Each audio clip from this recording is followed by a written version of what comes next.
मैंने नथिया गली में लाइफ में पहली दफा इतनी स्नोफॉल देखी है। और अगर आप भी प्लान कर रहे हैं अपनी गाड़ी पे मरी नथिया गली जाने का, लेकिन बिल्कुल भी आइडिया नहीं कि आजकल वहाँ के हालात कैसे है, कहाँ पे बर्फ ज्यादा पड़ी हुई है, कहाँ पे बर्फ कम पड़ी हुई है, तो जीपीओ चौक से यहाँ तक मेरी ये हालत हुई है। और इस सब के अलावा ये भी आइडिया नहीं कि आजकल वहाँ की रोड कंडीशन कैसी है, होटल रूम्स का क्या सीन है और अपनी गाड़ी पे इजिली कहाँ तक जा सकते हैं। तो ये वीडियो आपके लिए है। और एक ऐसी गलती जो अपनी गाड़ी पे आने वाला हर एक टूरिस्ट करता है और हमने भी वो कर ली थी। चले अब करें ट्राई। लेकिन अगर आप चाहते हैं कि आपसे वो गलती ना हो तो ये वीडियो आखिर तक देखिएगा।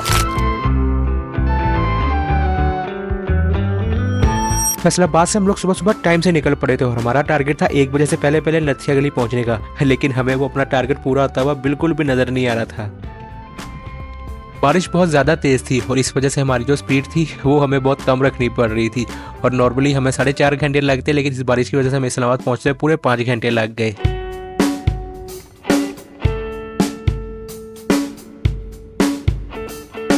इस्लामाबाद मोटरवे उतर के हम लोगों ने अपना रुक किया श्रीनगर हाईवे पे और वहां से फिर ये आगे रास्ता निकलता है बाराको बाईपास पे।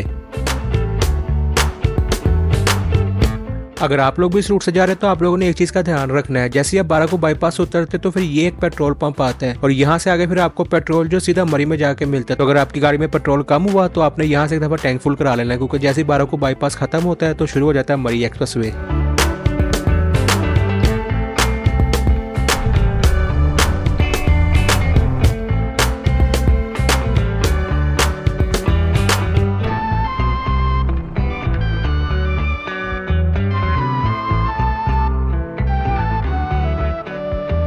तो मैं वीडियो बनाने उतरा तो यहाँ पे ज़्यादाबारी शुरू हो गई है। लोअर टोपा के पास आते थे मौसम काफी ज्यादा खराब हो गया था, तो हमने अपना प्लान थोड़ा सा चेंज किया और सोचा सीधा नथिया गली की तरफ जाते हैं और मरी मार रोड वापसी पे आ जाएंगे। और जैसा कि लग ही रहा था, जैसे झीका गली के पास पहुंचे तो यहाँ का तो नजारा बिल्कुल और था। बाड़ियां से पीछे पीछे रास्ता काफी बेहतर था, लेकिन बाड़ियां क्रॉस करते ही हमें 4x4 की जरूरत पड़ गई थी, क्योंकि यहाँ पे गाड़ी हल्की हल्की स्लिप होना शुरू हो गई थी।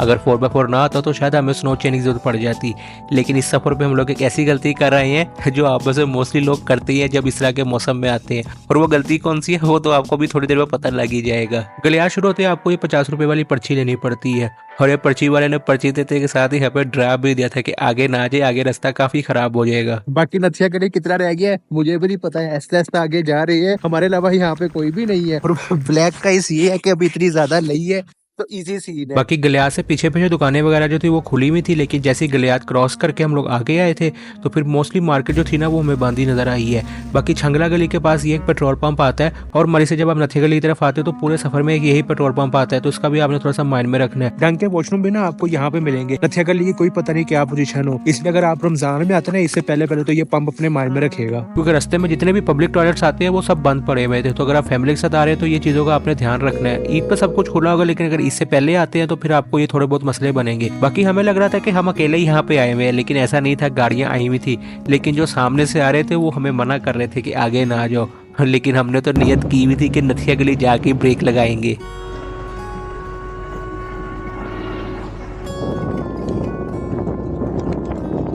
अल्हम्दुलिल्लाह जी फाइनली नथिया गली पहुंच गए। मैं यहाँ पे पहली दफा इस तरह के मौसम में आया हूँ।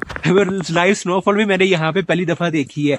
होटल्स वगैरह का आजकल सीन इस तरह का, जो मोस्टली होटल है ना वो बंद है, लेकिन काफी सारे होटल ऐसे खुले हुए जिसमें आपको ना रूम वगैरह मिल जाता है। रूम प्राइसेस बात करें तो वो आजकल तकरीबन 5 से 6 हजार चल रही है, 2 से 3% वाली, जिसमें आपको 24 आवर गर्म पानी और हीटर मिल जाएगा। खाने पीने का जो सिस्टम है ना वो तकरीबन आपको इफ्तारी में जाके मिलेगा, उससे पहले आपको खाना पीना नहीं मिलेगा, तो ये आपने थोड़ा सा माइंड में रखना है यहाँ आते हुए। बाकी अल्हम्दुलिल्लाह बगैर स्नो चेन के ना 4x4 के साथ ऐसा ऐसा यहाँ पे आ गए हैं।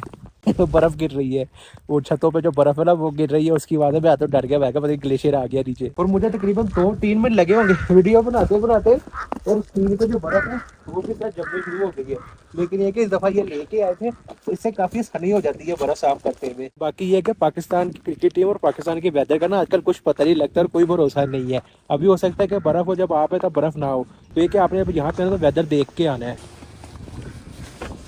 क्योंकि ये जो स्नो यहाँ पे अभी आपको मैंने दिखाई है ना, ये समझे रात रात में पड़ी है। इससे पहले यहाँ पे स्नो थी लेकिन इतनी ज्यादा नहीं थी। तो मैंने वेदर देख लिया था, यहाँ पे तकरीबन 80% चांसेस है स्नो के। तो फिर मैं निकल आया। तो अगर आप लोग ने निकलना है तो फिर ये कि वेदर एक दफा देख के आएगा। कई दफा लोग वीडियो देख के आ जाते हैं, वहाँ पे वो चीजें होती तो फिर मुझसे लड़ते कि जैसे आपने बताया था वैसा नहीं है। तो जब आपने यहाँ पे आना है तो वेदर और टेम्परेचर देख के आना है और पूरी सर्दी की तैयारी करके आनी है, क्योंकि माइनस वाला टेम्परेचर है, सब कुछ सुन हो रहा है यहाँ पे। इतनी बर्फ मैंने जिंदगी में नहीं देखी कभी, क्योंकि हम तकरीबन नवंबर से जो 2020 हो रहा है उसके नवंबर से ले रहे बर्फ बर्फ बर्फ बर्फ हमें रास्ते में मिलती रही, कई जगहों पे गए मिलती, लेकिन ये जो मिली है इसने हमारे पूरे साल के पैसे पूरे कर दिए।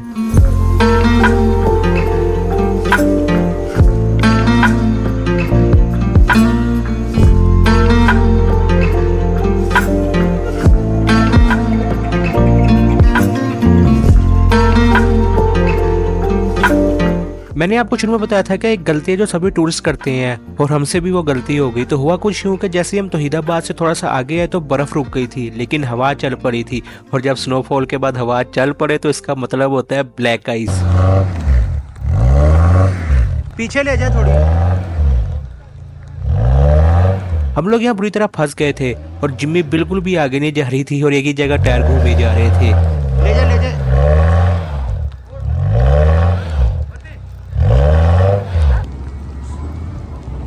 यहाँ अच्छी खासी ब्लैक आइस है।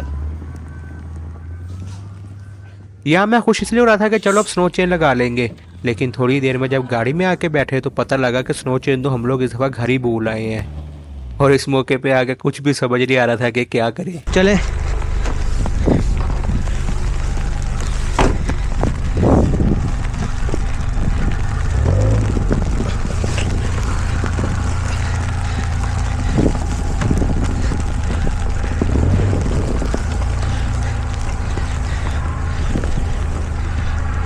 इस तरह मोड़े ना।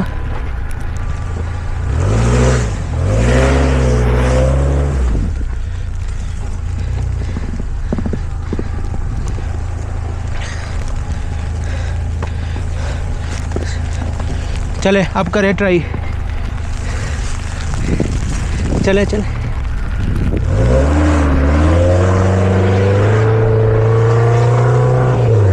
यहाँ पे मैंने नोट किया कि गाड़ी के सिर्फ पिछले टायर ही घूम रहे हैं, अगले टायर जोर ही नहीं लगा रहे।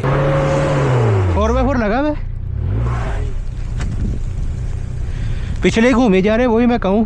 4x4 ही नहीं हमारा लगा हुआ था। अब ये कि अब अपने कोशिश करिए कि गाड़ी रुके ना, क्योंकि अगर एक दफा भी गाड़ी फंसी तो हमारे लिए बहुत मसला बन जाएगा, क्योंकि आसपास हमारे अलावा कोई भी नहीं है और हमें यहाँ पे शाम भी हो रही थी। और हमें एक और डर भी था, क्योंकि अभी 2 मोड़ ऐसे आने थे जहाँ पे सबसे ज्यादा गाड़ियां तंग होती हैं, खासतौर पे जिनके पास स्नो चेन नहीं होती वो गाड़ियां। क्योंकि ना ये ऐसे यहाँ आके उतरना होता है और बगैर स्नो चेन के गाड़ी खुद ब खुद स्किड होती रहती है। और ये है दूसरा वाला खतरनाक मोड़, लेकिन हमने 4x4 ना लो लगा दिया, जो बिल्कुल लो वाला होता है ना वो।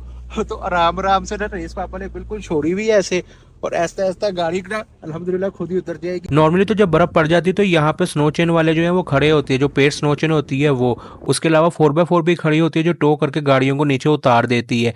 लेकिन रमज़ान की वजह से ऐसा कुछ भी नहीं था। तो अगर स्नो में आप लोग आ रहे हैं यहाँ पे तो आपने थोड़ा सा इन चीज़ों का ध्यान रखना है, क्योंकि सबसे ज़्यादा मसला यहाँ पे इन्हीं चीज़ों का बनता है।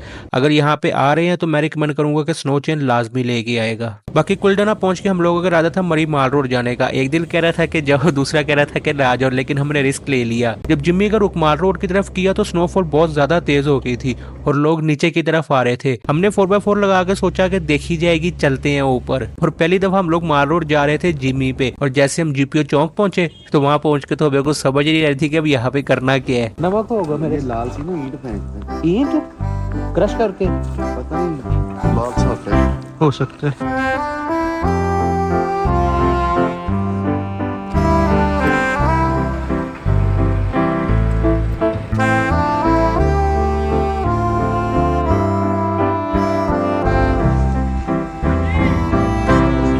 जीपीओ चौक से यहाँ तक मेरी ये हालत हुई है, और ये मैं इस वक्त जो पुराना मार रोड होता था उस पे हूँ।